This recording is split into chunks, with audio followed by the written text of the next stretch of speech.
master. His Vishnu Vishnu Pada Sot Shishima Bhakti Vedanta Narayana Swami Maharaj. Also, today's Vishnu Vishnu Pada Sot Shishima Bhakti Vigad Bharti Goswami Maharaj. Vishnu Vishnu Pada Sot Shishima Bhakti Vedanta Swami Prabhupada. To our entire Rupanuga Mudavarna, our guardians in this path of Bhakti. To all the assembled devotees. Hare Krishna. So, we're very fortunate to be in this Alachua Dome. What is on? I don't know what happened. I think the battery started. Oh, darn it. That's right. Let me try two. Another one? You gotta turn the other one on too.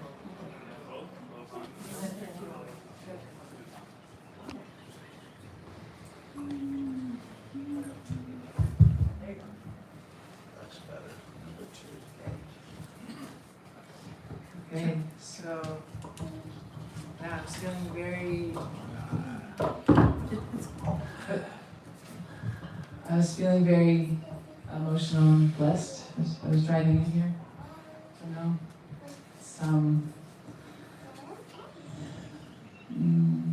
have a lot of memories here. Spent a lot of time here, and our beloved Srila Gurudev has been here, so he has made this land holy Tirtha. And we're very blessed to have so many examples of real Vaishnavas, of pure Vaishnavas on this planet, who are showing, as our Bhaktivedanta Chaudhary Maharaj has shown us, how to live as a real devotee, as taking deeply to the process. And this is just a showing, a glorification actually of our Srila Gurudev. Sripad Bhaktivedanta Chaudhary Maharaj, when I think of him, I just think of the word kind, kindness. Such a kind, deeply kind soul. You know, so many people would ask me when they'd see me, how is Shamrani Didi? And I would kind of laugh at it. People wouldn't ask me how I am, which I didn't mind because Gurudev would do that. He wouldn't ask me how I am. So it would remind me of Gurudev, how is Shamrani Didi? But when I would see Maharaj, he would say, how are you, Santi? So deeply, to the core, he really cared. It wasn't just a, hey, how you doing? It was just really how are you? He was always worried actually about me. He was worried that, I wasn't getting the time I needed or the care I needed, or Maharaj, I'm fine, I'm good. Luckily, I had his beloved previous wife, Vajanti Maladi, who was my therapist. When I wasn't good, I would sneak to her room and go up on at night, and she would make me hot chocolates and let me spill out everything. So, but I had this really incredible experience, and I hadn't really thought about it until Maharaj's passing, of when we were in Malaysia in 2007 or something, 8, I can't remember the year. But we were in Malaysia, and Gurudev it was the day before Gurudev was arriving, and he was speaking Guru Tattva. And he was speaking Guru Tattva, and then he had everyone kind of share about Guru Tattva, because Gurudev was coming the next day, so it was very exciting. And he said that everyone's sharing, it was like a yajna. You know how we would throw our grains into the yajna? But everybody's sharing from their hearts made the yajna circle. And so I feel like that's what I want to do here today, is that we create this beautiful yajna space and remembering him. And I'll just share one thing he spoke on that day, which hit my heart, and I think about it all the time, was that he was in Gurudev's room in Mathura once, and Gurudev told him to put this table in front of the Vyasasana, it's not Vyasasana in his room, but his bed that he would sit on. Put this table here. So he did. So he put the table there. And then Gurudev said, oh, move it a little bit back. And he's like, okay, so move it a little bit back. And I said, no, not so much, move it forward. So then he moved it forward. And then Gurudev said, no, a couple inches more back. So Maharaj put it back. And Gurudev said, no, too much, a little forward. And then Maharaj said, I was thinking, what is he doing? Why does he want, where does he want this table? I keep doing what he says. And he said it went on for a few more times, a little back, a little forward. And then he got into his head and he said, yeah, I could do this all day, every day, 24/7, 365, if that's what Gurudev wants. And he was teaching him, whatever Gurudev says, you do. So we know that Guru Nishta is the backbone of bhakti. Without it, we are nothing, and we will not go so far, or far anywhere. So that, I meditate on that Leela a lot. So, I could sing more, but I'll open up the floor. And Sham Prabhu, would you like to speak something first? She's actually gonna speak on my behalf. Okay. Oh, Really? Yeah. Or Indra Prabhu, why don't Okay. you speak? And Nirvati Prabhu? Yeah.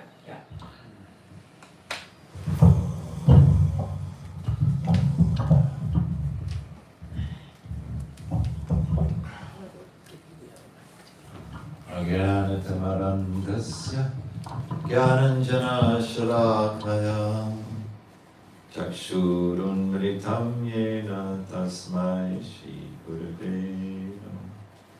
Gurave Gaurachandraya Radhikaya Tadavaye Krishnaya Krishna Bhaktaya Tadbhaktaya Namo Namaha. Vancha kalpatarubhischa kripa sindhubhya eva cha patitanam pavanebhyo vaishnavebhyo namo namaha. Shri Krishna Chaitanya Prabhu Nityananda Shri Advaita Gadadhara Shivasari Gaura Bhakta Vrinda. Hare Krishna Krishna Krishna Hare Hare, Hare Rama Rama Rama Hare Hare. First of all, I offer my unlimited Dandavat Pranam to speak my Gurudev and Sri Krishna Om Vishnu Pad Ashtotra Shri Shmashta Bhaktivinoda Narayan Goswami Maharaj. Unto our entire Gaudiya Guru Varga, especially Shri A.C. Bhaktivinoda Swami Shri Prabhupada, and today unto the lotus feet of our beloved Sripad Bhaktivedanta Tridandi Maharaj.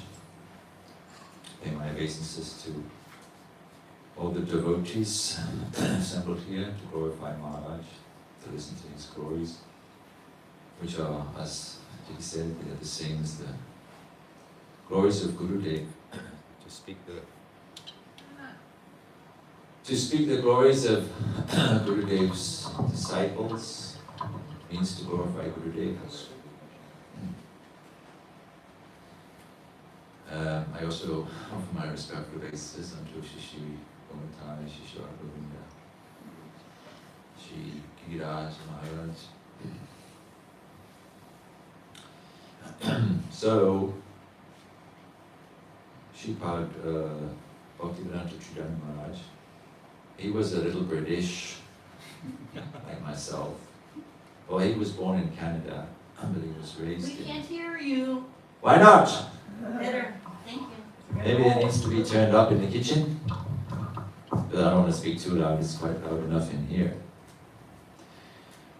So, I liked his accent, a very nice accent. I very much enjoyed listening to his narrations, especially Jaiva Dharma. Maybe I read the Jaiva Dharma book once, but I listened to his narrations many times. So he has given us this wonderful gift to be able to drive or sit down, whatever you're doing, working at the computer, and you can hear all these transcendental truths that our acharyas have given. He did some other books too, I believe, but Gopi Gitos. So they're available somewhere online, I don't know, I have them on my phone. I think if you go to his website, Tridandi.com. Okay, so anybody who wants to download his audiobooks, you can go to his website. VV Tridandi or Tridandi? VVTridandi.com. So I had the good fortune to have some little association with Maharaj here and there. I think I first met him or had his little close association when I was in England once for a few days. I was visiting there and I was in London. And somehow or other I managed to hook up with some devotees there and he was there at that time. he was visiting some devotee that just recently got married, and I remember he was joking with the devotee, like, how's the married life going? I don't remember what the devotee said, but it wasn't like, yeah, it's great! So, then, I used to see him during the Rajmandal or Navadvip Parikaramas. The last time I was in India a few years ago, I went a few days early. Purandara Prabhu was also there, and he invited us to go on a quick parikrama around some places in Vrindavan. So, yeah, so he was all fired up, and so we were all fired up to follow him, and he took us around a few places. And then it started pouring with rain, like drenched. And we didn't have umbrellas or anything like that. We weren't prepared, so we got soaked. And I remember Purandara was saying like, no, this is not good, you know. And I was like, nah, it's no problem, Haribol. And then the next day, bang, I got hit with a fever. And I was out for the whole parikrama. Purandara Prabhu also, he got sick. But I recovered a lot. Yeah, you were stronger. Better, faster, stronger, right? So, yeah, and then I remember he was giving some Hari guitar, like just on the bottom of the stairwell, to some of his, a few of his followers there. And I remember him, he was always like asking them, you know, do you know this, do you know that? And he wasn't just speaking and then hoping that they would digest it. He would question the devotees and make sure that they understood. And I remember he was saying when he was taking us on parikrama that, you know, you should know these places. It's like, this is your home. You should know, you know, what's around the corner, where this temple is, where this holy place is. And he knew it like the back of his hand. You know, like we know Alachua, which street, who lives where. So he knew every place, who lives here, who lives there, which sadhu is doing their bhajan in which place. So he took a lot of effort to learn that. And also when he would do the live streams, like he used to do recently he was doing the live stream for the parikramas. And he would always insist on there being a map, and then he would give us some indication where we are going on the map, so we can get some idea. So he was very technical also in that regard. I heard some devotee was glorifying yesterday about he knew the Srimad Bhagavatam very thoroughly, like which canto, which chapter, which lila is where, and all the Manvantara avatars and everything. So he was very much fond of Srimad Bhagavatam, and also Jaiva Dharma, Chaitanya Charitamrita. He's fully absorbed in bhajan.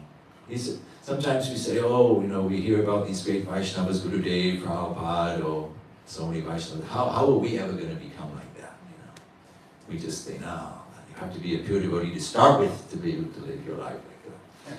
Then we see someone they weren't born in a Vaishnava family, they weren't born in India, they weren't born and raised with Vaishnava culture. But they adopted it later on in their life and took it very seriously. So Maharaj was like that. He took his spiritual life very seriously, and you know, he just was taken off like an aeroplane, going higher and higher. So he was very merciful to those who came to him, very kind, very approachable. He didn't have any air of superiority about him, but he didn't hesitate also to chastise the devotees if they were off some siddhanta or anything like that. And he was a very paka sannyasi, always showing the proper behavior. And living in the dham for so much of his life. Like I think he told me that, you know, he inherited a little bit of money and he used that money basically to relocate to Vrindavan, and he raised his son there, right? What's his son's name? Govardhan. Yeah, so he and his wife at that time, they moved to the Dham and raised their son there. And lived on, I think he said he lived on $10,000 for like 10 years or something. I was like, what? How's that possible? Yeah, he had some money and he just very carefully managed to eke that out so that he could just stay in the town. Wow. So, and then of course he took sannyas and very carefully followed all the restrictions and proper behavior of sannyasi, and showed a very good example how we can actually progress in bhakti. And a few days ago, he gave a class, or it came up on my YouTube feed. You know, we don't have much time. So he was, of course, he really felt it because he almost left his body some time ago. He had a very serious heart attack, and then he had some stents put in. So he knew his time was coming. But we also hear that we also don't know when we're going to leave. We can leave at any moment. But generally, we have to get old and then have some serious problems, and then we start to really think about our mortality. It's very difficult. When you're young and healthy and things are going okay, and you're busy with so many things in your life, you know.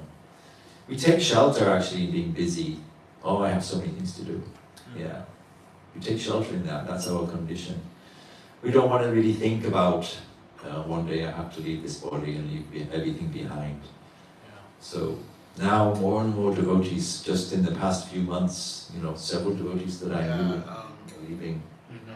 Like these two devotees from the Bhaktivedanta archives that I spent some few years with in North Carolina working on the Veda base and stuff. Did you know Vajranarayan? Bhaktivedanta Prabhu, I didn't know him. Okay. I mean, I knew of him, but I didn't know him personally. But Ekanath Prabhu from the archives, you know, they just gone one another like that. Ranjit Prabhu, yeah. So soon, you know, it'll be. I was telling my wife soon, you know, it'll become to the point that every week someone will be leaving. You know, there are so many Prabhupada disciples, and we all have maximum 100 years, so you can do the math. You know. So that was Sripad Vidhan Maharaj was very sober, and he was trying to pass on that mood to everybody. So don't waste your time. Try to do bhajan in whatever capacity you have. And he would always encourage the devotees. So I pay my obeisances to his lotus feet, and I'm sure he's flying very high in whichever destination he's achieved, whether it's to take birth again, and as Krishna says in the Bhagavad Gita, take birth again in either a rich family or a family of devotees or yogis. So we don't know, I certainly don't know where Maharaj has gone, but it's surely a very auspicious place. Maybe he's there, you know, with Chaitanya Mahaprabhu in his Leela, or maybe he's with Bhaktivinoda Thakur in his Leela. True. Who Could be, knows? yeah. So wherever you are, Maharaj, I'd like to beg your forgiveness if I committed any offenses at your lotus feet.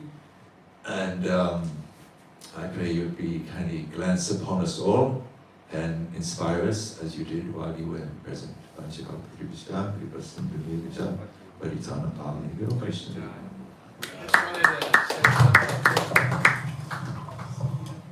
Sanji's gonna just do the MC thing, so interject. Oh, yeah, that's true. You were gonna say something first? She's just gonna speak after each person, just to like a synopsis. She's going to end. Oh, I was just gonna say something. Yeah, he just said he wanted to about say when, something. Go ahead. So I remember that past time that when we all went with Maharaj on the parikrama. It was just the three of us, right? I can't remember if it was I think it was just the three of us, yeah.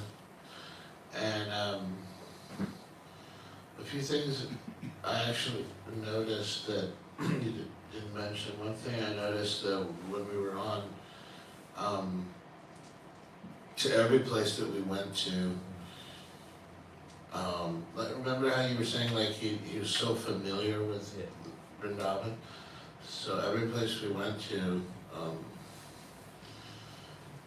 and he was also explaining like a little bit of the pastime of each place we were going.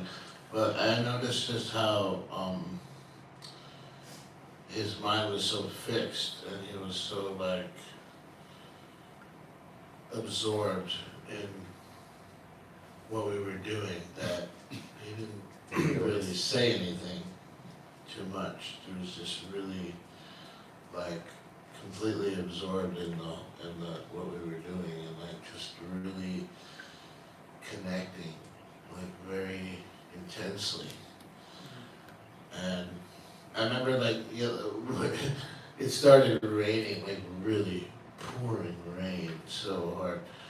And then I remember like I went over to you and I was like, oh, this is really not good. This is gonna be and then you might remember, no big deal. Then I come to his place the next day and he's like so sick, you know, it's like, oh. And then I think you were stuck in there for like, yeah. Been there before. Because we were also gonna, what I remember, we were gonna go with him the next day too.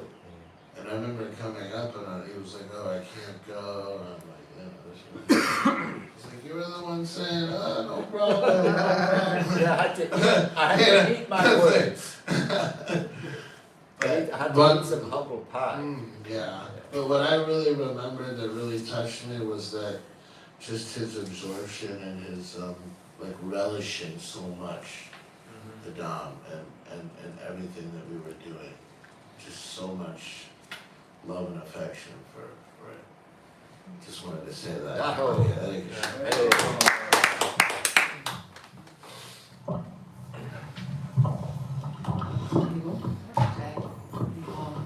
It's what you were both saying about the Dom. You know, he chose to live in Ojibwe.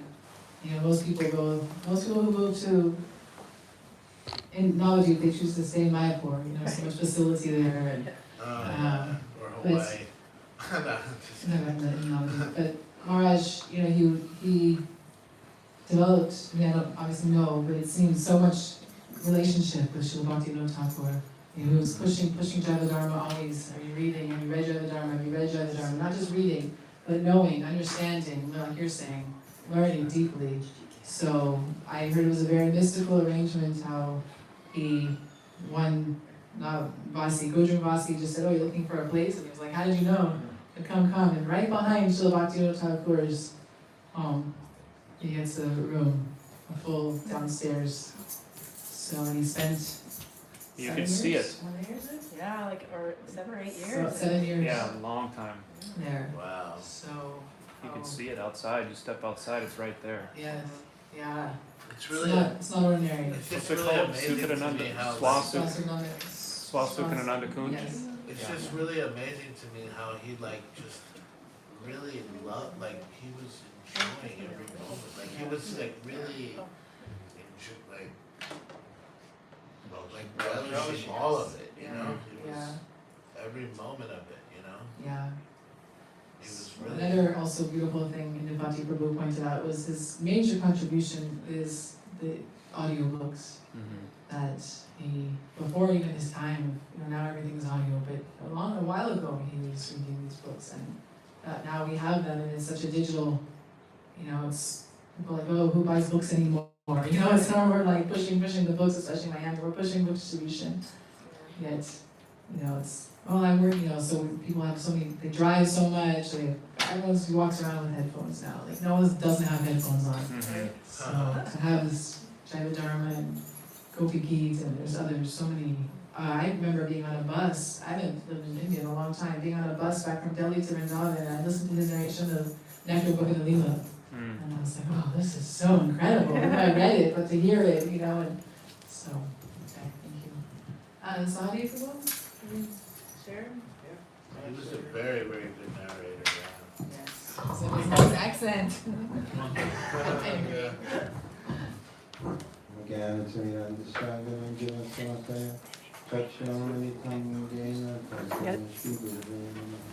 Gurube Gaurachandraya Radhikaya Tudaya Krishnaya Krishna Bhaktaya Karubhaktaya Vanchika Patruvishya Kripa Sundhaya Patitanam Pavanebhyo Vaishnavebhyo Namo Namo. Dhanavad everyone. Everyone, the whole world in our Sangha has been shocked by his sudden departure. He was such a good friend and nurturer for all of us. I was thinking, hearing some of the glorification. I remember Nimai, Chaitanya, and Madhuri in Boston, Providence area. He drove into them. The most important thing was to speak Bhagavatam every day. And he gave them a curriculum where once they finished that curriculum, they were such expert speakers of Bhagavatam, and they relished it also. He had so much enthusiasm to preach and teach others how to speak Bhagavatam. And for me, he was very, very close friend. He was my big brother. Every year I would go to the Dham. I was there the first year after he took sannyas, 2005. And we became really, really good friends. Every morning after Mangalarti, he'd come and get me, take me outside to the buses, and we put the numbers on all the buses. And it was so much fun just to be with him. I felt like a little kid, we go to the next bus. Did you get that bus? He was so enthusiastic about Harikatha, about going on parikram, about the buses. He was a very, very good sadhaka and expert servant of our Gurudev. And so I really appreciated him, and he loved all of us. I went to see him in Gold's Room maybe just after, when was it, 2024? After Bhaktivedanta Avadut Maharaj left, I went to his ashram, and by that time, he wasn't at the house, he was just down the road to the right. There's a temple there. He lived there at that temple I'm talking about? He lived there upstairs on the second floor, and I would go see him in the morning. Where, And I go to Street Room. And he was always speaking about Jayavadama. Look, come look. I made a small little edition. He would like just print chapters of Jayavadama just to distribute. He was so into it. He said, make sure you get one of these Bhumi Padi. I told Bhumi Padi yesterday, we were laughing. So he's really, really missed. I was very shocked and very hurt, but I'm also honored to have known him and be under his tutelage and his loving, affectionate association all the time. He was always asking, why did you take off saffron? And I said, Maharaj, Nunam Pramata Kudate Vikama. And he said, okay, just keep chanting. So it was like everyone else chastised me, but he was so loving. He said, just keep going, keep going, keep going. So I really appreciated that from him. And at that time, he was living in Radhakund. Remember that place, underground place that he had? no. The Radhakund? Uh-uh. Yeah, but I said, why are you living here? He said, it's nice and cool here. And somebody hosted him on the land. He had a room upstairs, but then they made him a little like cave-like thing, Wow. and he stayed there. Really? So he was not like a normal Westerner, He was just completely absorbed in the Dharma. And I really appreciated what I learned from him. That day that I saw him, and I told him why I left Baycroft, we wrestled. And I said, Maharaj, you're so strong. You just had you had a stroke. He said, I don't mind. He was so strong. Like, we were wrestling. It was so strong. So I never had such although he was a high-class Vaishnava, but I never had such a friendly relationship with someone like that. Even Church Maharaj, we never wrestled anything, so it was very, very special. I'll always remember him. I'm very grateful to Srila Gurudev for those that he trained up personally, and they came to the West and taught us and helped us and made thick relations with us to come back to the Dham again and again. And we knew we had places where we could go and receive a hug and encouragement, and he was one of those personalities. Him, Tirtha Maharaj, they were very, very dear to me, and they gave me a lot of shelter. So today I'm offering my Dhanavad Pranams to him, praying to him for become an example of Guru Nishtha, and Nishta and taste for Harikatha, because that was his whole message all the time. No matter what you're doing, no matter what's going on, always hear Harikatha.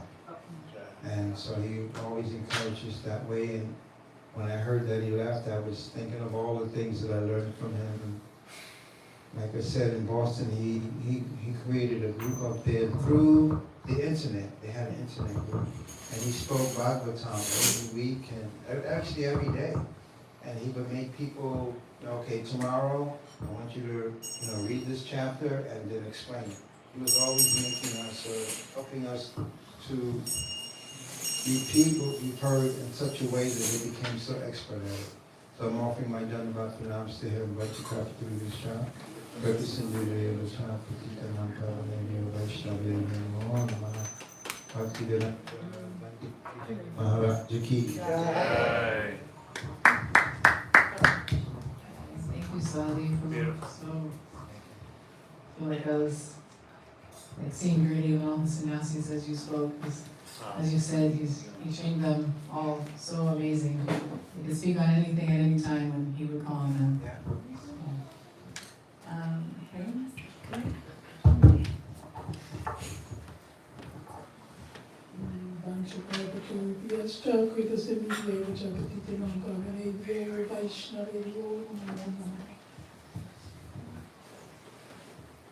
So, the first acquaintance I had of Maharaj was through listening to his narration of Jaiva Dharma.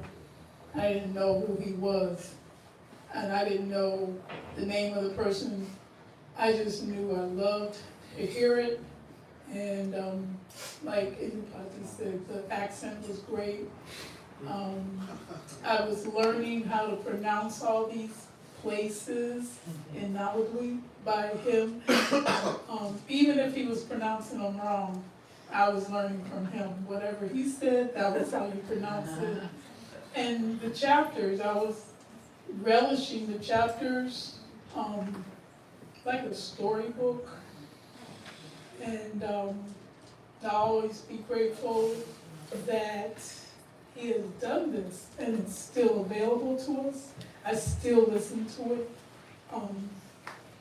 Then I got acquainted, and I didn't really know him, but somebody named Gyana Shakti was doing a Jaiva Dharma webinar. He was from Canada, I think. Does anyone know him? Yeah. But I don't know what happened to him, but he just stopped doing it one day. He just stopped. He just said, okay, Mom, I'm not gonna do it anymore. And then it was like something I look forward to. I think we may have met twice a week, even if it was once a week. But his mentor was Bhakti Vedanta Tridandi. So, another way I got to know Tridandi Maharaj, even though I never said Haribo in person, I'm Premavati, and he never said Haribo, I'm Maharaj, we never met face to face like that, but the other way I got acquainted with him was through his playlist on his YouTube channel, how he would give these classes through on Jaiva Dharma, he gave it on Chaitanya Charitamrita, he gave it on different aspects of Chaitanya Charitamrita, not just the reading of it, but maybe the teachings throughout Chaitanya Charitamrita. And it was a wealth of mercy for me, because I could replay, I could rewind, I could jump ahead, I could, and it was just wonderful. The way he started the program, and the way he, especially with Jaiva Dharma, he did the Fall Shruti, and every day he would read half of the false shruti. One half one day, the next half the next day. And he would stop in the middle and start explaining things. I just love that. I was just like so nourished by his breaking down of, just the false shruti, the fruit of hearing, Jaiva Dharma. We hadn't even gotten to the Jaiva Dharma. Sometimes he would spend so much time that Jaiva Dharma class would be very short, and the false shruti would be the main attraction. And I love that. The way he explained things was endearing for me because I could understand him, and he didn't make it so complicated. He didn't go so fast. He explained the words, the Sanskrit he used, or if it was Bengali, he would break it down so that I wasn't lost trying to catch up because I was first trying to figure out what he just said. He just had that way about him.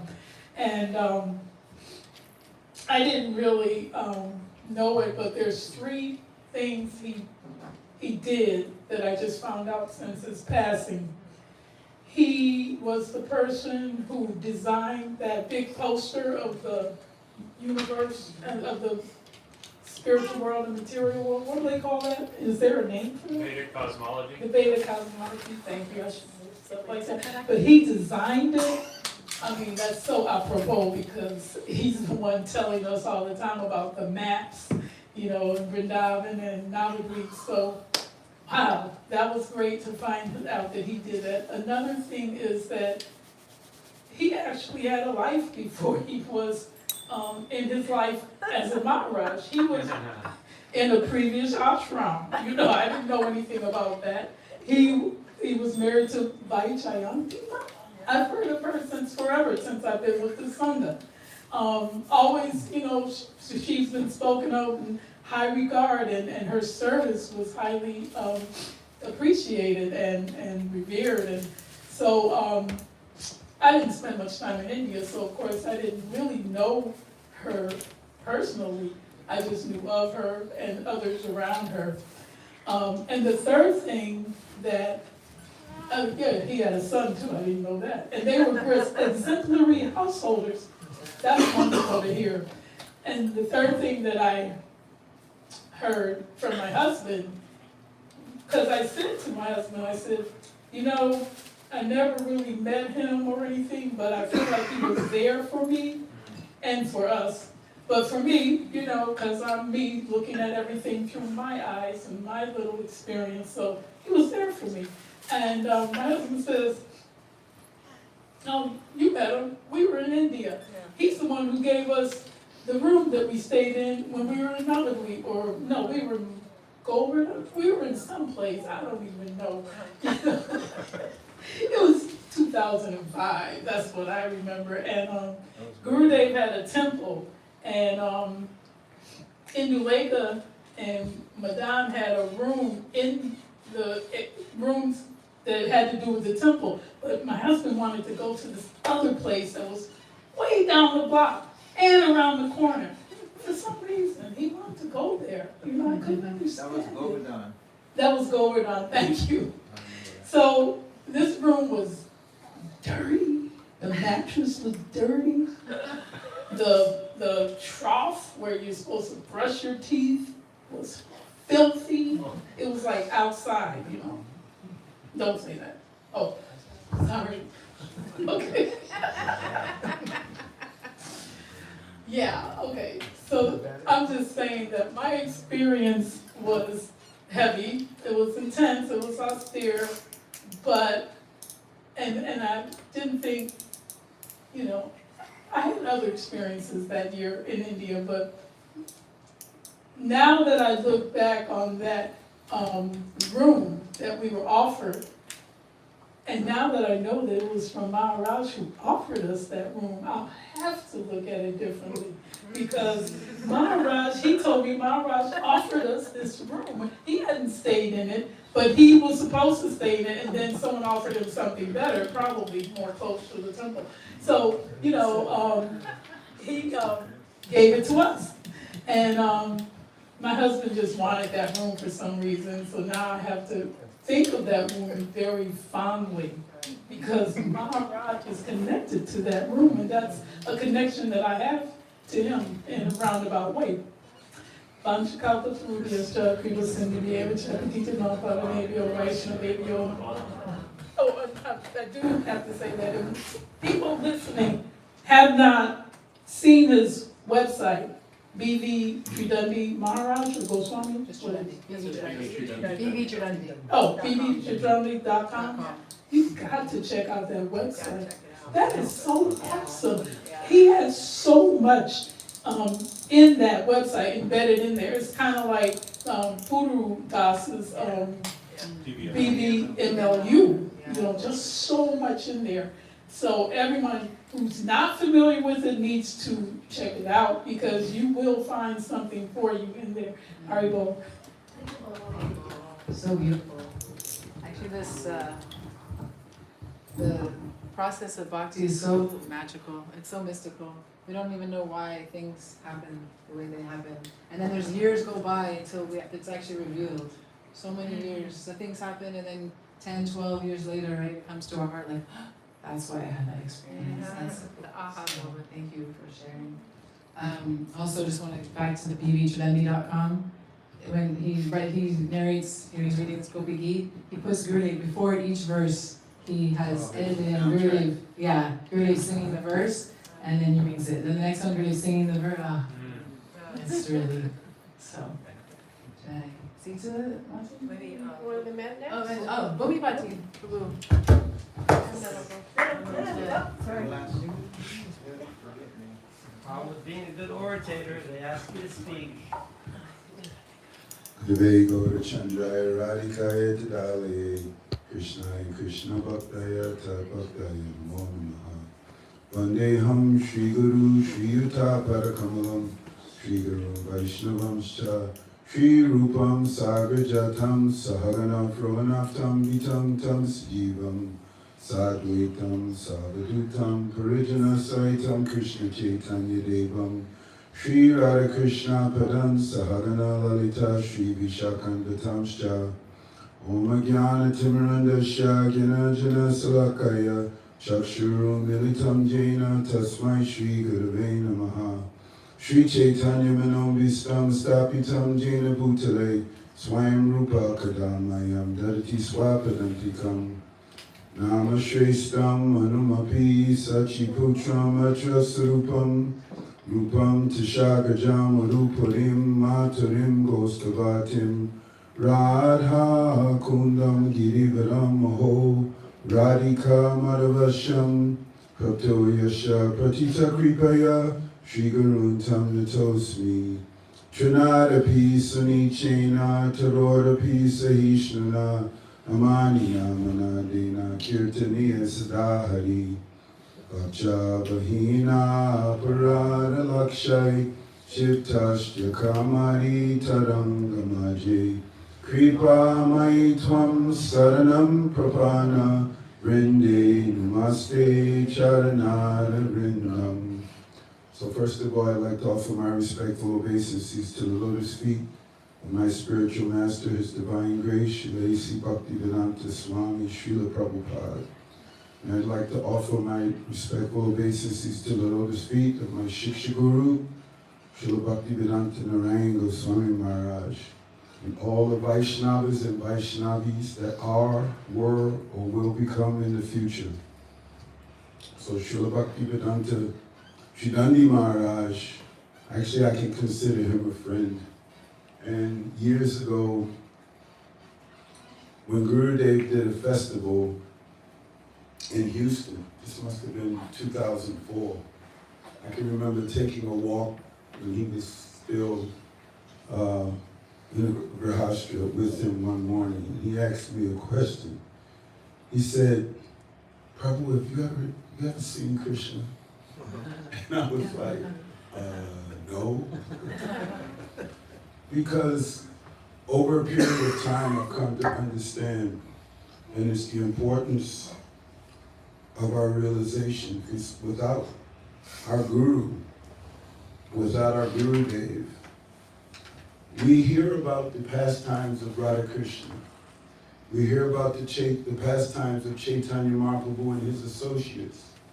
But have we ever experienced, not that no one has, but in actuality, we've had the good fortune of having the association of our Gurudev. In Chaitanya Charitamrita, Adi Lila chapter 1, text 58, Prabhupada puts an interesting comment in the purport. He said the preceptor appears before the external senses of the fortunate conditioned soul. So in actuality, when I read this some while ago, this actually completely destroys the Ritvik philosophy. Because how is it possible, after someone enters into Nitya Lila, that we can take initiation from him? It's maybe there's some special cases maybe, but for the most part, where is that in a Gaudiya philosophy? So that completely destroys. And so I thought about that in terms of association with devotees. And Srila Gurudev mentions in Bhakti Rasamrita Sindhu Bindu that association implies attachment. Just by being in a proximity doesn't mean we're associated with someone. But when we develop an attachment for the bhavs and the moods that are coming from their heart, this is actual association.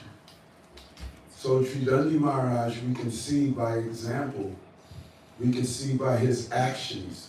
Gurudev would often say, we say a lot of things. I can remember once we were in the airport, and this one devotee was saying how he wants to just give up everything and travel with Gurudev.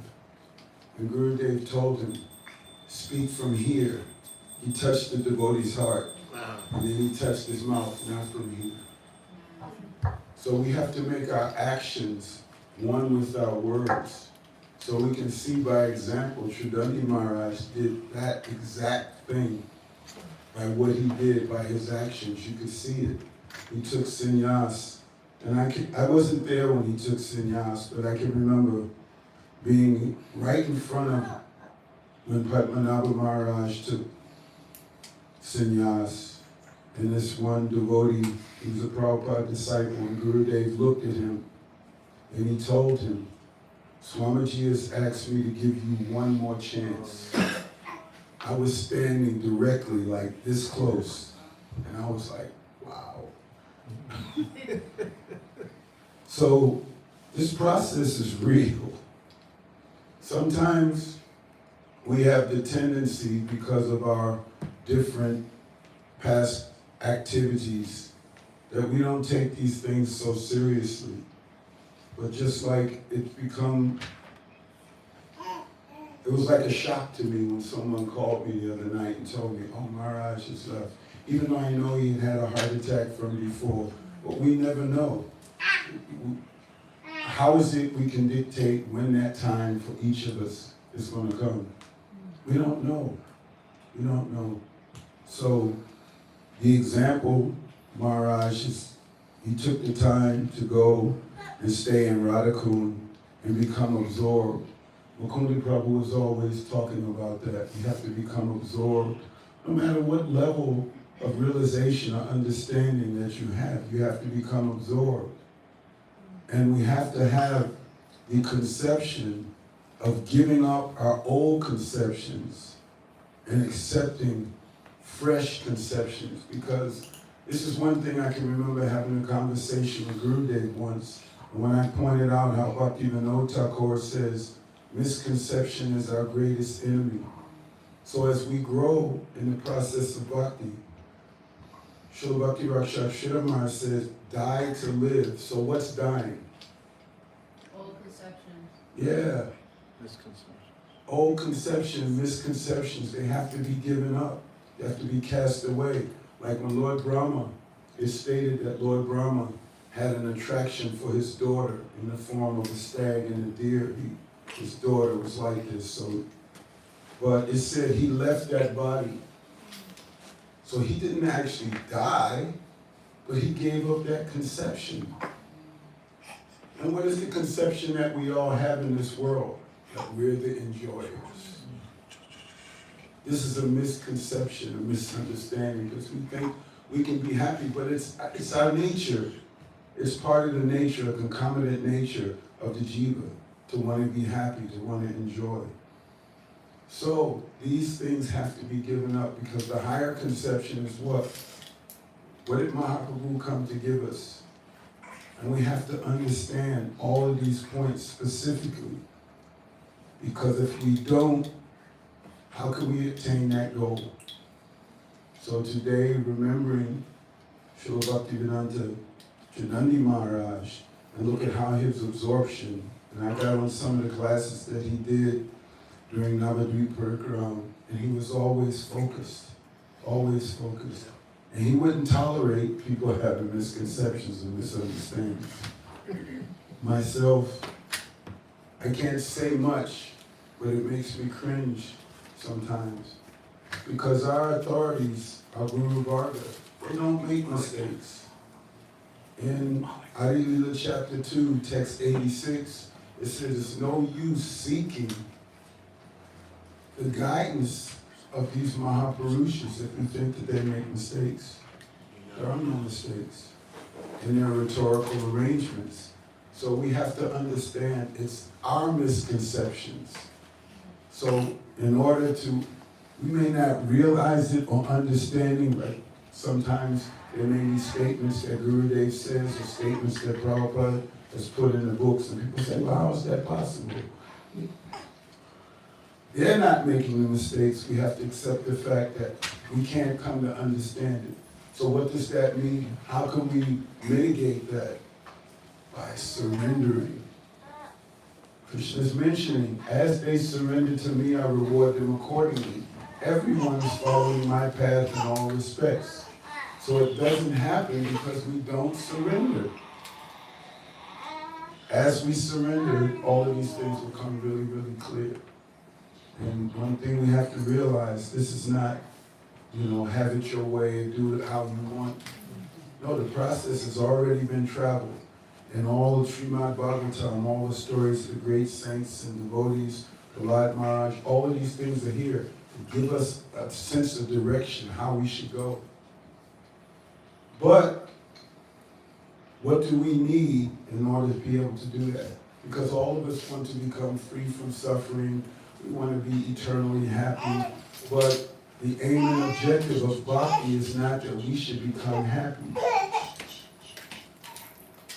First it becomes, Gurudev mentioned, first it will begin for Guru. We have to completely surrender to Guru, and by following in his footsteps, then gradually, because in that, all the misconceptions and misunderstandings will go away. So Srila Bhaktivedanta Janandi Goswami Maharaj Ki Jai.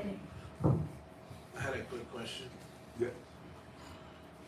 So that means that when you're saying that we don't understand, is that you're quoting that from Shastra saying that You don't understand Krishna what? saying that we don't understand, or is that? In what way? You have to remind me what you said. I said so many things. You have to give.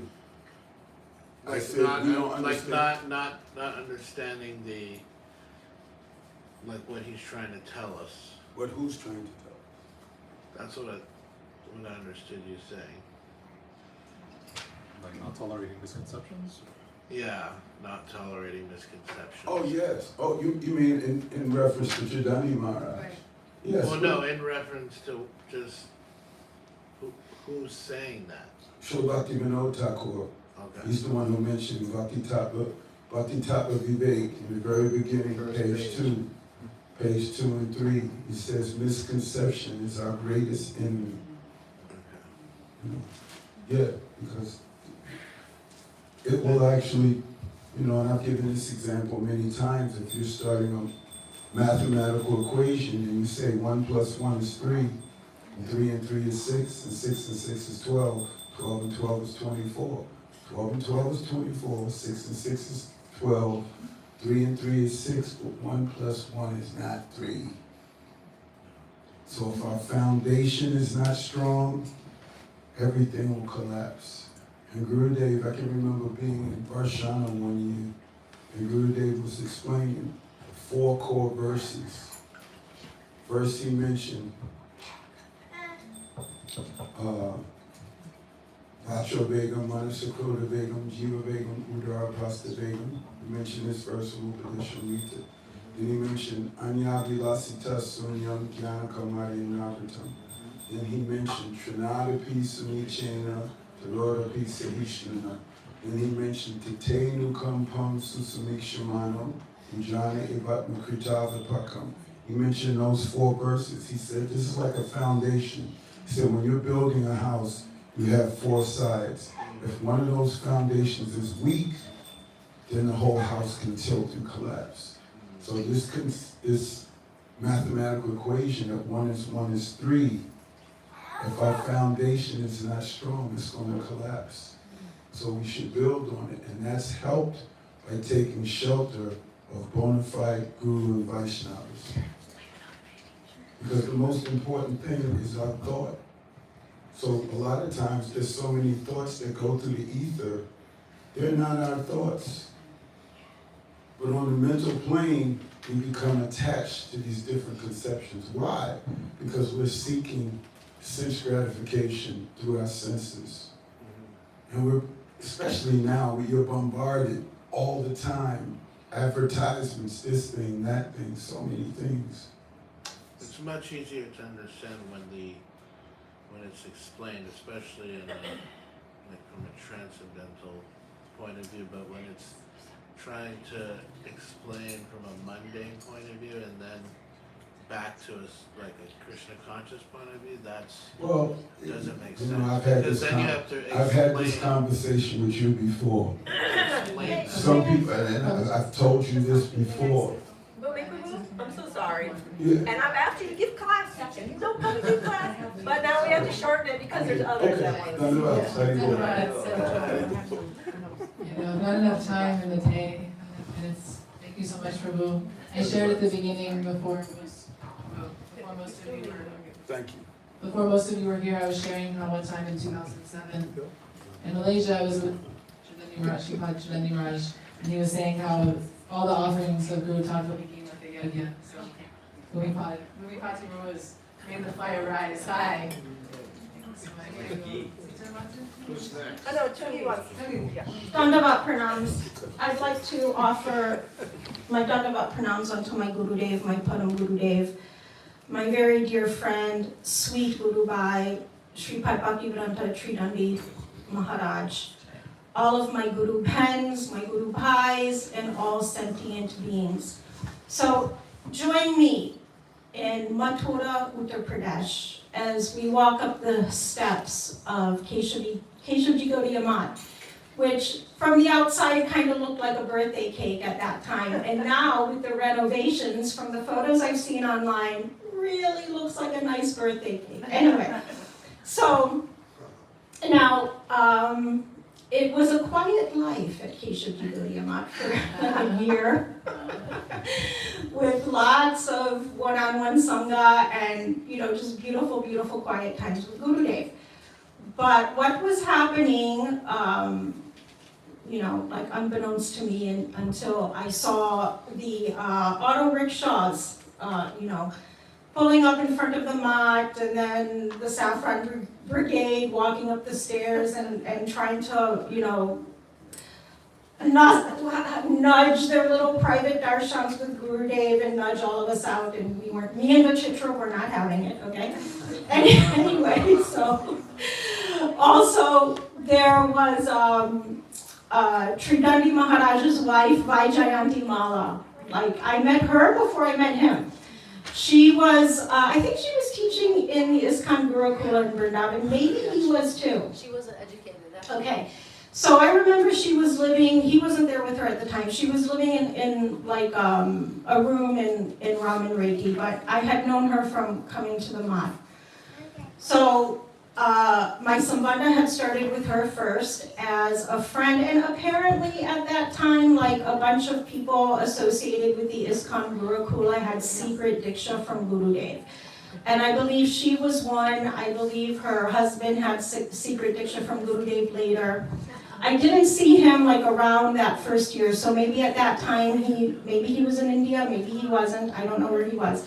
But later, what happened was a lot of these people in 1996, during Gurudev's first tour, they ended up severing their ties with ISKCON and taking full ashray of my Gurudev. So I remember there was Vaijayanti Mala, and maybe for a period of time, they didn't live together for very long, even while married, but she was living at Kaushik's house in or nearby Seva Kunj Gully. So that is where I would see her in time to time him. And so both of them, very sweet, very humble people. Govardhan was a small child, their son. And so what I remember seeing, and this is what happens when you have Sangha with Bhajan Parayan Vaishnavas. So Gurudev is a Bhajan Parayan Vaishnav, but so were many of his disciples, such as Savitri Didi. So when you have the Sangha of such Vaishnavas, you see the way they walk, the way they talk. One thing that stands out 100% is time management, okay?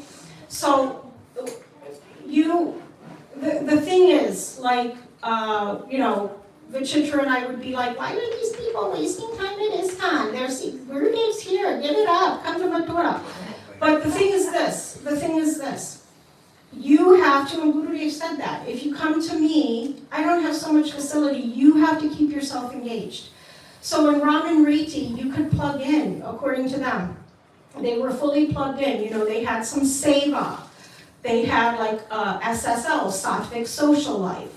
They had, everything. And at the Mott, it was very quiet at the time. And you had to you had to really sit down and be okay with being alone. For example, if you were doing Vrindavan Parikrama, outside of Gurudev's big Brajmandal Parikrama, you're doing it alone, and you're engaging with the rhythms of Braj, and you're observing how the Brijbasis live their lives, how some of them live, I'm telling you, some of them live in spaces that are about the size of Gurudev's asan here, okay? They're doing everything in there. Thakurji Seva, their bhajan, their cooking, everything like in a little hut this size. And it's actually very inspiring because you see that people in this day and age can actually do that type of bhajan that we've only read about, right? They're living in ways that we've only read about. And guess what? You can too. You really can. So when you see this, and when you see people come from an environment where there's a lot of hullabaloo and lots of stuff to do and big festival and all of this, and then come and observe the Vaishnavas who are doing actual bhajan and anugatya of a Rasik Vaishnava, and where the kata matches the level of that Vaishnava. So sometimes, like Gurudev says, you can have a Rasik Vaishnava Guru, he could be Nitya Parikar even, but if he's not telling you this Braj Ras Rasik kata, even then you're not going to get the sanskara for it. Sanskaras are so important in bhakti. This is explained in Ragvartma Chandrika, that when you see someone come to the path of Raganuga Bhakti, first of all, coming to the path of Raganuga Bhakti, meeting a Raganuga Vaishnava, it indicates sanskar from a past life. But there's thin sanskars and there's thick sanskars. When you see someone really able to engage from beginning in contemplation, meditation, understanding all of these things, you know that their sanskars from a past life is very thick. If it takes them a while or whole life, the sanskars are thin, very thin, like mine. Gurudev said, you had some sanskars that brought you to me. But from here on, because my sanskars weren't very thick from Purva Janam, he said, now you have to build your sanskars. So one thing, we're getting back to the time management. When you're around these Bhajan Parayan Vaishnavas, you will never see them hanging around, talking. There's no sattvic social life. Here's what they do. Excuse me, Didi, I have to get back to my bhajan. So this is something, I mean, and whenever you meet each other, whenever they meet each other in the street or wherever, Didi, how was your bhajan? That's the first question, not how are you? How was your bhajan? So with Tridandi Maharaj, I saw him totally blossom in the Sangha, surrounded by Vaishnavas like this, observing how they behave, observing their questions, observing, their time management. I saw him also blossom into that himself. And when I heard that he was living at Radha Kund, in this last section of his life, my heart became elated, because forget about birth in wealthy family and all of that. Passing away in Radha Kund, my hope for him is that he takes birth near Radha Kund, or makes his way at some point in his next life to Radha Kund, where he can go deeper into this type of bhajan that is done at Radha Kund. If you spend some time around, I haven't been there in a very long time, and I asked people who are living in Braj now, is everybody like addicted to their smartphones like here in the West? I mean, do you see these Vaishnavas walking around like looking at their phones and like, is this happening in Braj? Because if it is, like, it's like, so they're like, okay, some people do, some people don't. But the Bhajan Parayan Vaishnavas living at Radha Kund, I'm telling you, the sun stars of Bhajan are so thick there. At least when I used to go, I don't know about now, it could be smartphoned out. But when I used to go, like especially in afternoon times, it's very quiet. The shops close, nobody's on the street, and you're sitting in Radha Kund during the longest Leela period in Astakal Leela. You're sitting, which is the noontime Leelas, okay? The longest period of time, where Kishoriji and Shamasundar are meeting only with their Antaranga Bhani. So this is the meditation there, and you know that the residents around Raghunath Das Goswami's Samadhi in Radha Kund, they are meditating according to Astakal Leela there. And then you just beg like anything. It's not going to happen in this lifetime to me, because I'm also a sattvic social lifer. But you hope that in some lifetime, the sanskars of these Bhajan Parayan Vaishnavas can flood your entire self, and you can also do that type of bhajan. And I have a feeling that my dear friend, Tridandi Maharaj, I have a feeling that he was touching that type of bhajan while he was living there in the last portion of his life, and that his next life, he will be able to take off from that point and just really dive in to this type of bhajan, for which Gurudev gave us the potential for and the sambandha for when we took our Diksha mantras, and he established in our hearts the sambandha of Sri Kishori Kinkari. So this is my prayer for my very dear friend, and Jai Shri Radha. Jai Shri Radha. Wow, beautiful. We're all very fortunate that our great darling daughter, Tungi, lives here amongst you all. And I feel like it's a gift of Bhakti Chandra Raj that I hear from you today. Otherwise, I don't know if we would meet.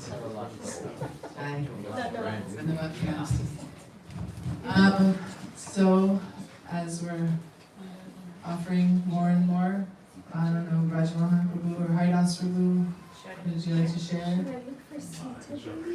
Okay, Haridas Prabhu. I have a mic. Yeah, you can hold that one. Sorry.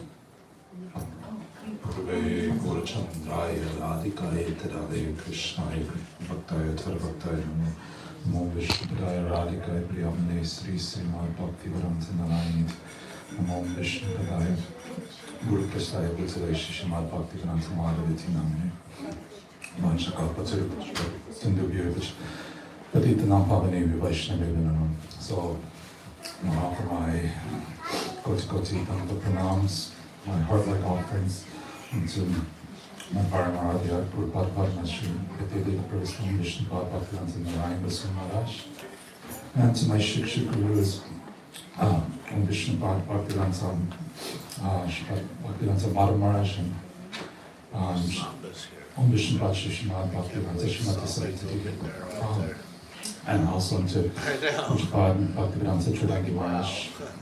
We are all so lovingly here to remember. So in about 2014 to 2016, I started getting enlightened in Bhakti again. And I had discovered Pujapad Bhaktivedanta Tridangi Maharaj, and I was very tender and needed a lot of affection. And he helped to encapsulate conceptions into my mind that helped me to ease the pressure of having to figure things out. I was able to plug into the process much more easily.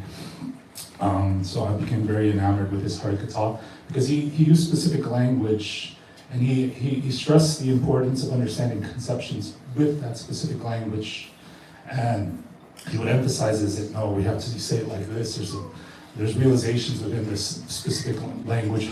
Why Mahaprabhu came, what is Bhakti Tattva. So he emphasized that, and it helped me to really, really be able to go deeper and deeper and deeper, and just let that meditation sit and let things come as I live my life. So I didn't have to try to figure things out as much by trying to keep an understanding with that. So that helped me immensely. And I would see different videos of Maharaj. I never kept the correspondence with Maharaj, but just finding his website was a treasure trove. And when I would see when he would be in the Grihastha ashram and he was following Srila Gurudev all over the world, when Gurudev said something, he would immediately be very enthusiastic to grab someone and be like, did you just hear what Gurudev said? That was so profound. This is what I'm thinking. What are your thoughts? You know, it would always stand out to me so much when he would just be following Gurudev, how much enthusiasm he had to really, really, really take the Harikatha and nestle it deep into the core of his heart. And it was very enlivening to see how, as a Grihastha, he had so much enthusiasm for Bhakti Tattva, for the conceptions of our Gaudiya Acharyas. And like this, I remember Gurudev saying in the, towards the end of his, what is that called? It's the pinnacle of devotion. Gurudev says that how one can develop greed very quickly is when one sees a worshipable personality and he thinks, oh, Vrinda Devi, oh, Parnamasi Udamaya, you are so kind. When will that day be mine that I can be kind like you? I worship you because I need to be kind like this. I have this necessity. And so with that desire, I'm worshiping. When you approach those worshipable personalities and you develop that kindness, so when I would always think of Maharaj, I always think about how much greed he had for Bhakti Tattva, how much greed he had to really understand these conceptions, to build a beautiful platform by which Ras can be contained.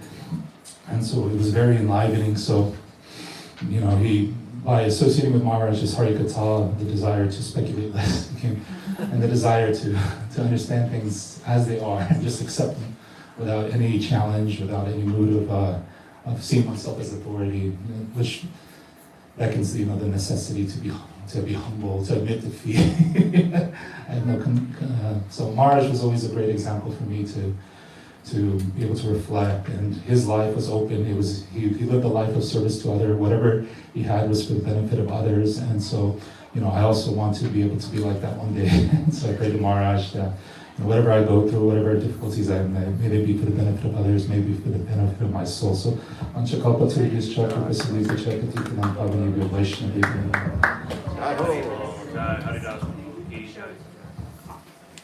Thank you, beautiful. No, you first.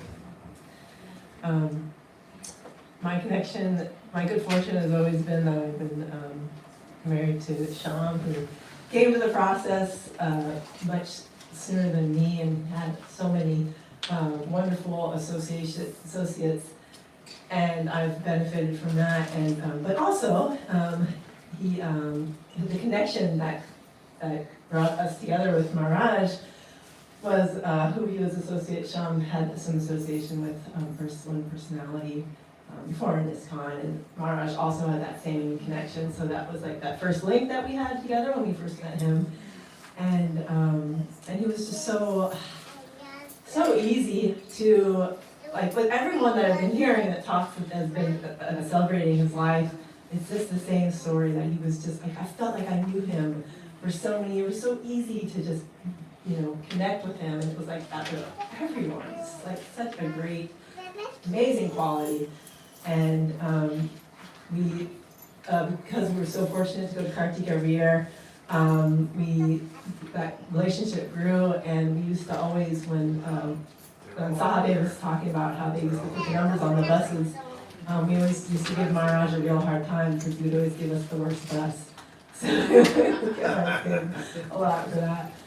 But when Shilgiri went to entered Nitya Leela, it was really hard to find some like-minded shelter for Kartik.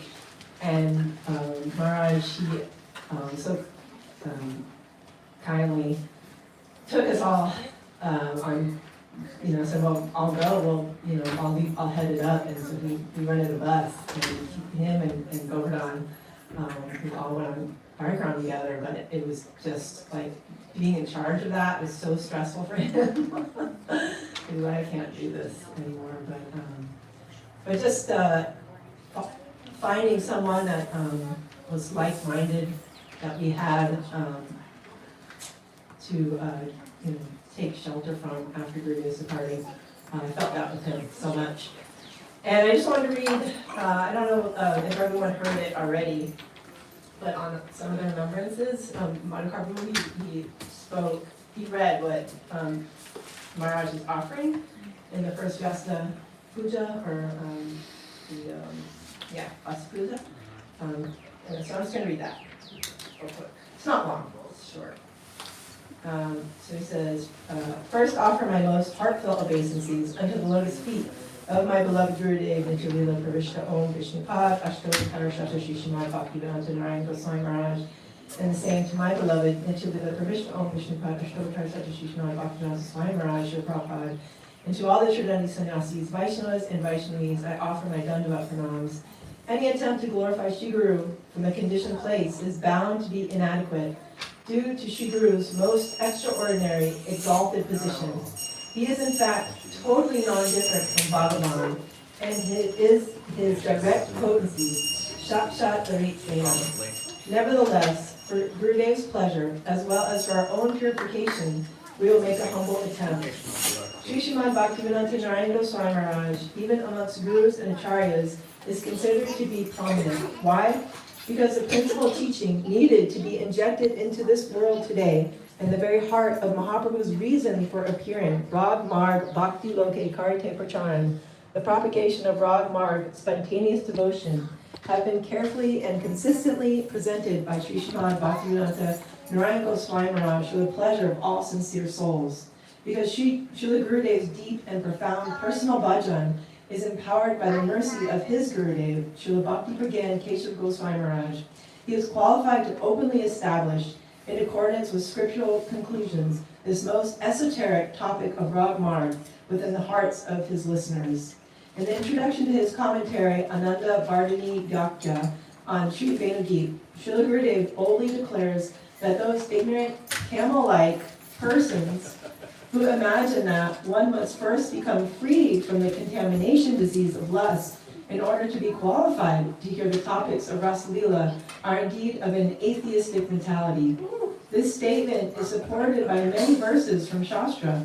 In particular, Vikritidam Raja Vadubir Idam Cha Vishnu, which Maharaj always cited, from the Srimad Bhagavatam, wherein Shri Shukadeva Goswami is clearly indicating that first one hears with faith these sweet, love-laden pastimes of Krishna with the gopis in Vrindavan, then one explains them to others, Varnayajya, and that by this process of hearing, Shravanam, and explaining Kirtanam, the jewel of Bhaktim Param Bhagavati Supreme Prem, will manifest in the heart, and after that, concomitantly, the disease of lust will quickly fade away. Only by first hearing the affectionate, sweet pastimes of Sri Sri Radhakrishna can the jiva's desire, Raj Prem, become fully attracted to the path of Raganuga Bhakti, and as a consequence, become purified of all their material lust. Without explicitly understanding this sequence, the fallen jivas are unable to progress to the path of spontaneous attraction, Rag Marg, or attain Raj Prem. What greater or more powerful knowledge can we receive?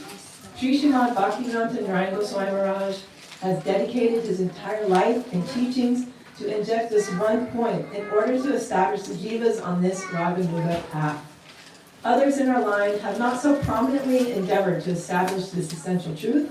They have, however, prepared the ground by cutting the jungles of Mayavad.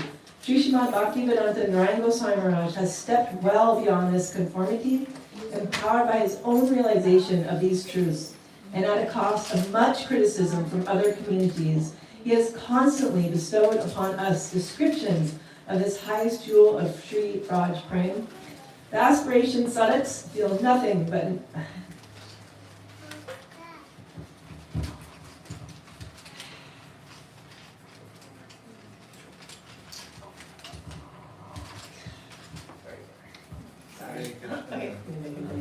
aspiring sadhaks feel nothing but an overwhelming loop of gratitude. Inspiring sadhaks feel nothing but an overwhelming mood of gratitude and affection for such an exceptional saintly personality as this. Hare Krishna, Vancha Kalpataru.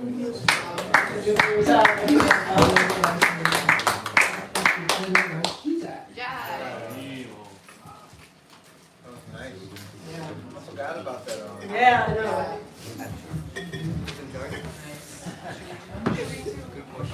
Should we do Arti first? No. I think you're the last one, maybe, or is there anybody else? You're the last one. We'll just say that.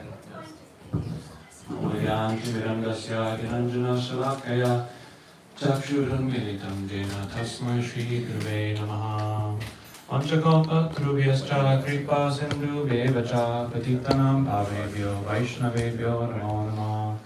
Hare Krishna, Krishna Krishna, Hare Hare, Hare Ram, Ram Ram, Hare Hare. First, I'd like to offer my glorification to my spiritual master, Nityalila Pravishta Sri Srimad Bhakti Vigyan Bharati Goswami Maharaj, and to our entire Rupanuga Guru Varga, and unto Pujapad Bhaktivedanta Tridangi Goswami Maharaj on this disappearance celebration we're doing here. And my pranams to all the devotees and guests present here. Hare Krishna. So, a lot of speakers sharing, a lot of beautiful moods, sentiments, and that's the real sustenance here, the real wealth. Every time I hear someone sharing here from the core of their heart, I can see everyone here grasping that mood and relishing that for themselves. And that's what's so special, is that we can come and speak the highest philosophy, but unless we're really relishing that, taking it deep into our heart and feeling moved and stirred by that, then it can just be ink on a paper or words in the ether. But when we're here with like-minded association who love the same personalities, these things happen. So I just want to take a moment to appreciate everyone for sharing. Thank you so much. Keep Maharaj's memory alive. If anyone hasn't seen his picture yet, he's right there next to his beloved Gurudev. I've heard a lot of perspective of knowing Maharaj as a friend, and I'm coming from the perspective of kind of like a student to him. So when I first joined in 2016, I had met one of his devotees. He had very few disciples. He wasn't someone who wanted name, fame, glorification, or many disciples or money. So he was very simple, very humble, very trinada pisunichina, tadori apisahishna mani namanadina kirtaniya sadahi. He was expecting no respect. He was giving all respect to others. I definitely agree. Every time I saw him, he was deeply asking, like, hey, how are you? You know? And he was very soft. Like when he talked to you, he'd be like, hey, you okay? Like very playful, gentle. and you wanted to open up right away. And those kind of people are so special in this world. Very rare Vaishnavas. So I'm coming from the perspective of a student. He loved when you were reading, when you were studying something, he'd be like, hey, this Baba likes Bhagavatam. You know, he would be super enthusiastic. He loved Bhagavatam. Whenever you learn something new, like Mridanga, or you're learning something to use as seva, he's like, good job, you know, congratulations. So very sweet, encouraging on the path. Everything wasn't just X's and O's or lines on the chalkboard. For him, it was like, how are you feeling about this? You know, is it taking you deeper in your bhajan? So that was my experience with Maharaj. And it is very special that he lived in Godrumadweep for so long. When I knew him, through my time knowing him the last 10 years, he was mostly in Godrumadweep. So he was there next to Srila Bhaktivinoda Thakur's place of bhajan, which is Swasukarananda Kunj, right? So, very special place. I believe right there on the veranda is where Srila Bhaktivinoda Thakur looked out and saw the golden Yogapeeth, right? He had the vision there. So it was actually in that location there where Srila Bhaktivinoda Thakur had that vision, and then he took Jagannath Das Babaji Maharaj to that location. So he was doing his bhajan at this place, Tridani Maharaj. And what else can be said? He was super enthusiastic on parikrama. He loved parikrama. He was so strong. For as sweet as he is, as he was, and as kind and curious about, you know, how a devotee is, he was so strong. He never faltered when it came to Siddhanta. He never made he never allowed things to just go easily, without debate, without correction. And I wanted to speak on a little bit of his bhajan, which he liked to keep personal, but it's nice to hear because we can try to implement this in our own life. He used to go to bed at like 7 p.m., and then he would wake up at midnight or 1 a.m., 2 at the absolute latest. So he would be up before anybody, and he would immediately, first of all, he was a Lakpati. He chanted 64 rounds for about 40 years. Exactly. So, I mean, that's really hard. At the time when I heard that, it was 30 years, and that was 10 years ago, so I'm sure it was 40. So Vasanti probably knows. So he took his chanting super serious. He would wake up at midnight, 1 a.m., he would start chanting 32 rounds before breakfast, and after breakfast he'd chant 32 rounds. And by lunch, I mean, he was finished. And then you got that full version of Maharaj where you could talk to him uninterrupted. And so he was very, very fixed on his chanting. And then we still hear about the website he did with all the ebooks, and his contributions are just incredible. I really wanted to go see him one last time, and on YouTube, I'm subscribed to his channel, so I was seeing all these alerts for all his classes, and I wasn't listening to the classes, and I was like, oh man, I hope he doesn't leave. I want to go see him. I miss him a lot. And yeah, he left. And it's interesting, I was just talking to my wife about that, like, oh, I wonder if he's going to leave soon. I just had this feeling, and then, yeah, I said it a week ago, and then, so. And I was listening to the classes yesterday, trying to catch up, and I was seeing how he was like, in his Mangalacharan, in his glorification, he was forgetting things, seemingly forgetting them. And he was like laughing it off and forgetting shlokas. And then I could kind of piece it together now that everything happened. But yeah, the last update I got was that he said that, you know, we don't know how much time we have.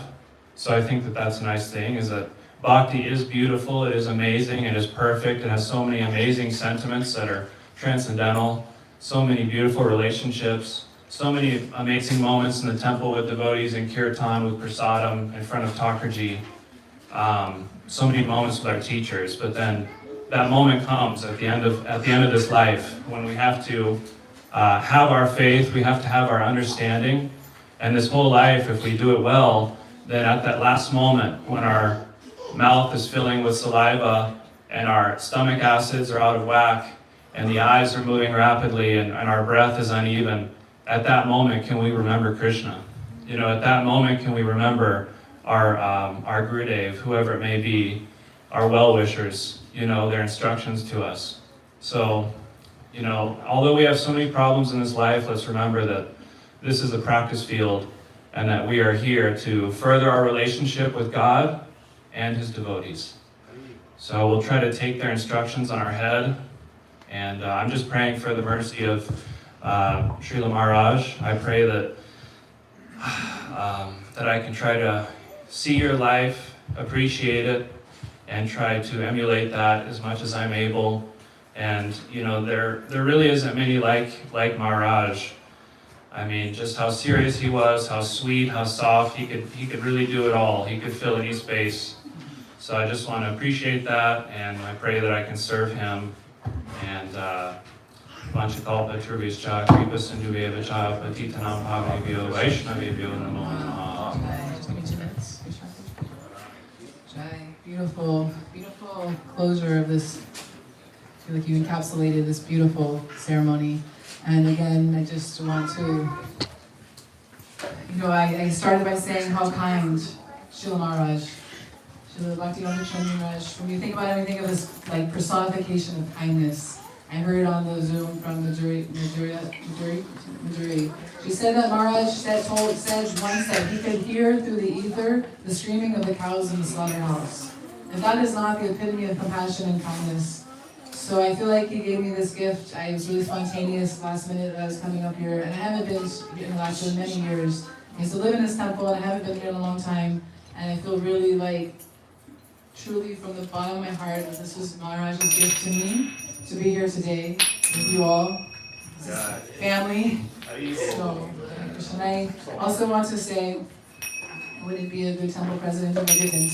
I'm humbly inviting all of you to come visit us in Miami. As Prabhu said, we don't know how much time we have, and I know those of you who know me, I never talk about this or really go to this place in my mind, but we have this very senior elder OG Vaishnavi in Miami who's going to be 79 in a couple months, and I humbly am inviting and behooving is not the right word, that you come for darshan. She does not go anywhere. She's Kshetra Sannyas Miami.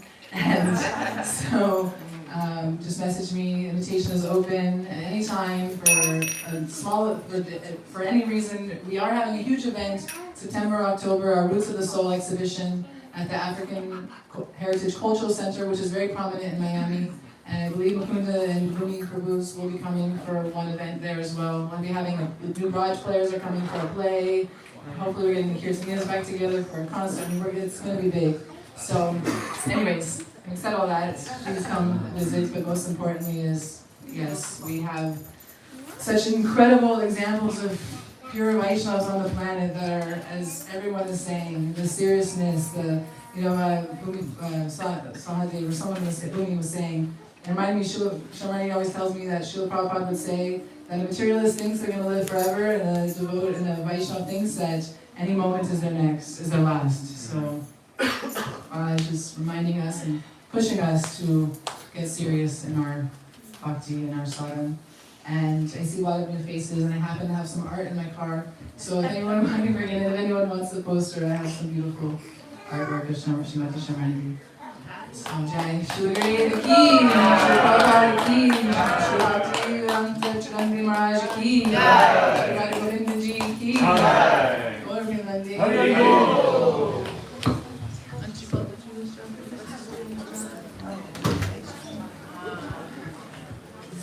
So now we're doing Guru Puja? Yeah, Guru Puja. Guru Puja. What's the program? Guru Puja and then Arti. Guru Puja and then noon Arti.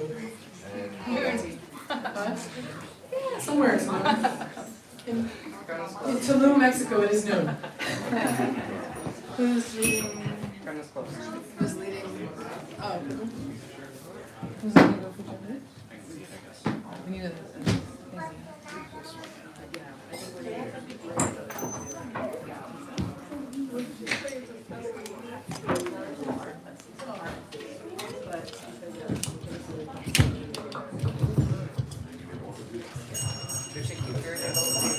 Yeah, she's there anyway.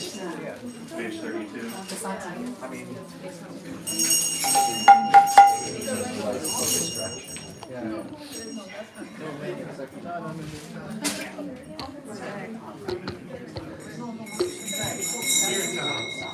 go to Chapar. You don't? All right. Shri Guru Charana Padma Kevala Bhakti Sadma Shri Guru Charana Padma Kevala Bhakti Sadma Shri Guru Charana Padma Kevala Bhakti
Bhaktivedanta Chidanti Goswami Maharaj ki Jai.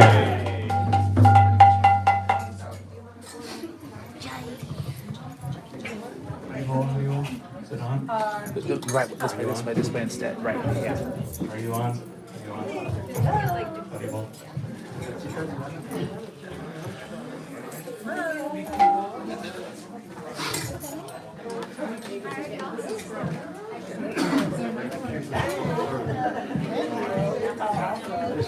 Are you on?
Shri Radhe,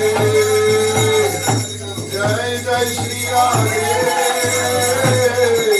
Jai Jai Shri Radhe.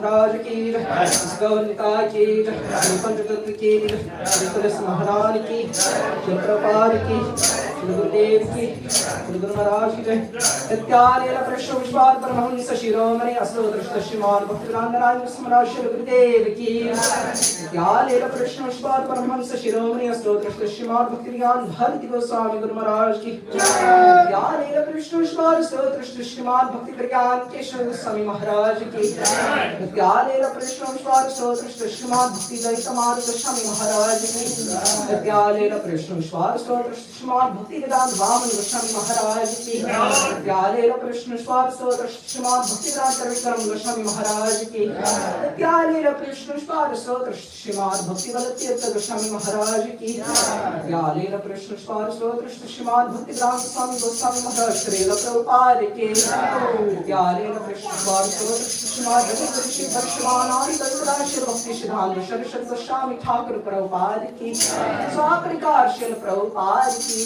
भगवत परवार परमहंस श्री गौरीश्वर गोस्वामी महाराज की सत्य गोसाई श्री सच्चिदानंद भक्तिविनोद ठाकुर की वैष्णव सर्वों श्री जगन्नाथ स्वामी महाराज की सूर्यकुंडवासी श्री श्री मरसंदास स्वामी महाराज की श्री गुरुदास दास की करुणाम आचार्य श्री बलदेव विभूषण प्रभु की महामूर्ति जय श्री मन श्री विष्णु चक्रवर्ती ठाकुर की श्री रसिकानंद मदारी प्रभु की श्री रामचंद्र कविराज की श्री रघुचंद्रदास ठाकुर की श्री नरोत्तम श्री श्यामानंद प्रभु त्राय की श्री कृष्ण कविराज गोस्वामी प्रभु की श्री सुरतम रामानंद लोकनाथ गर्भ अति गौर प्रसाद प्रभु की नमाचार्य श्री हरिदास ठाकुर की श्री कृष्ण चैतन्य प्रभु नित्यानंद श्री अद्वैत गदाधर शिवाश्वती गौर भक्त वृंद की श्री गोस्वामी पाद की श्री माधवेंद्र गोस्वामी पाद की अंतरटी माटी श्रीमंती गोद्रमती गद्यती कलुटी प्रसिद्धि धामती माधुरी माती रुद्रदी मात्मकश्री नाती धाम की श्री राधा कृष्ण गुणान कवि कवि गोपी कविदान सद्मनाथ श्री बद्रमंडल धाम की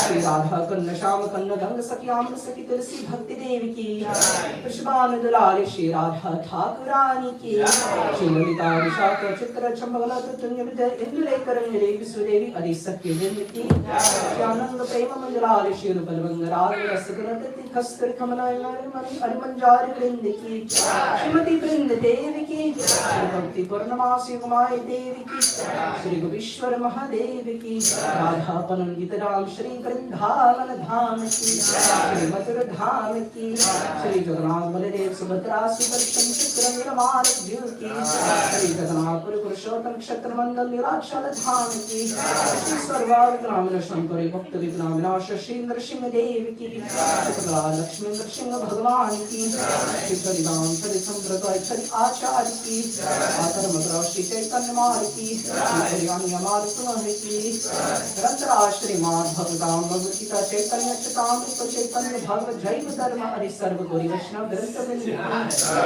मंगल श्री हरिनाम प्रभु की मंगल श्री हरिनाम संकीर्तन धर्म की तेर प्रेम धन श्री हरिनाम संकीर्तन जय प्रेम मंगल धन्य कर ब्रह्म श्री हरे कृष्ण कृष्ण कृष्ण हरे हरे हरे राम राम राम हरे हरे मंत्र की आनंद करी वैष्णव वृंद की गौर भक्त वृंद की शुभ गौर सुंदर राधा गोविंद भोग आरती की जय परम पूज्य नित्य लीन प्रविष्ट धन्य स्वामी भक्ति विरांत धन्य महाराज की धन्य महाराज की कुंज की ठाकुर की धर्म की गौरराज जय श्री साई गौर Pramanand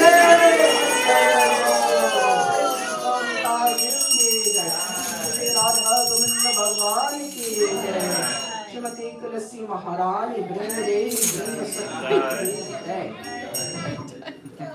Hey, bring the sucking out. What is this? Okay, now something very important and very special is going to happen. It's like I was not informed, but I was keep noticing all the strange signs as the more people, things. Let's offer documents, and then she wanted to make a quick announcement. Okay, well, there's also more announcements to come, so you know. We're going with the floor here.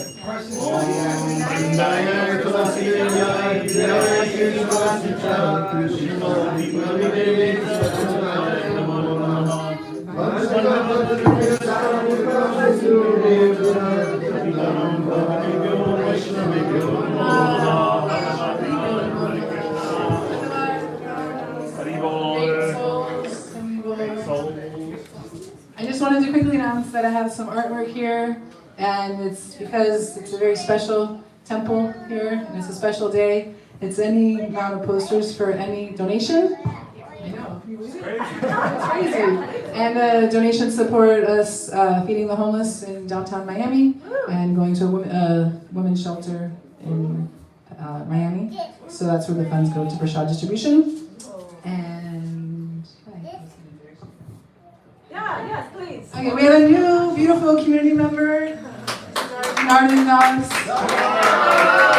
I miss him so much. I had to come to Alaska to see him. He's living here now, so he's all of your brother. He's engaged here. He sings amazing. I know, I've heard him sing before. He's walking out, David on the guitar. Plays guitar. He can even cook. He's hired. Okay, so who's doing the actual announcement here now that I've been kicked out? Nah, I don't know what's going on. I was just, Continue your flow. Oh, too late now. And it was making it that more relishable. No. Now I'm engaged in wrong. Someone will have to take over now. Thank you. Well, nobody else knows what's happening, so if you're saying something. Somebody break his one. We love you, Kishore. Hanuman, what the heck is going on today?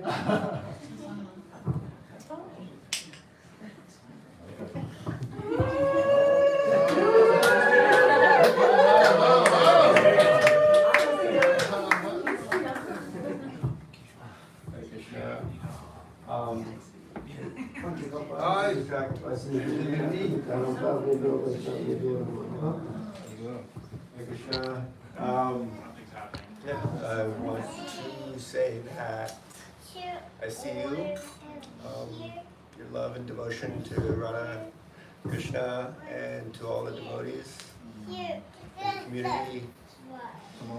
And I would love for you to stop him.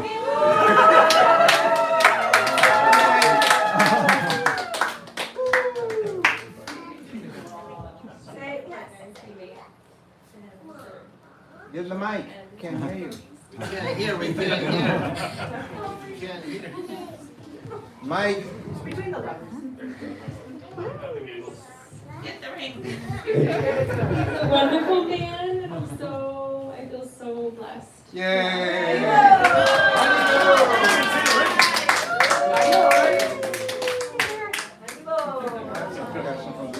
Now you have to get married here too. Look at that. Amazing cooking. Yeah, Want to see it. Want to see the ring. Hare Krishna, Krishna Krishna, Hare Hare, Hare Rama.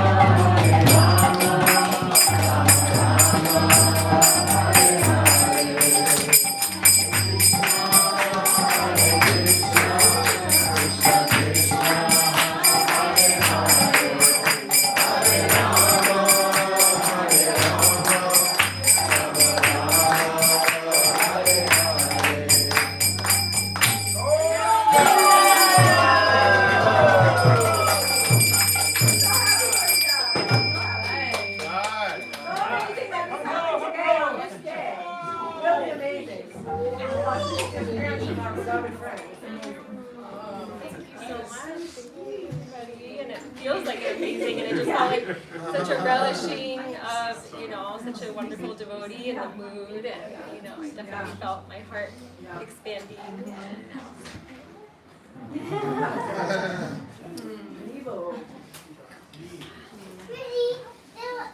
Mahaprasad ki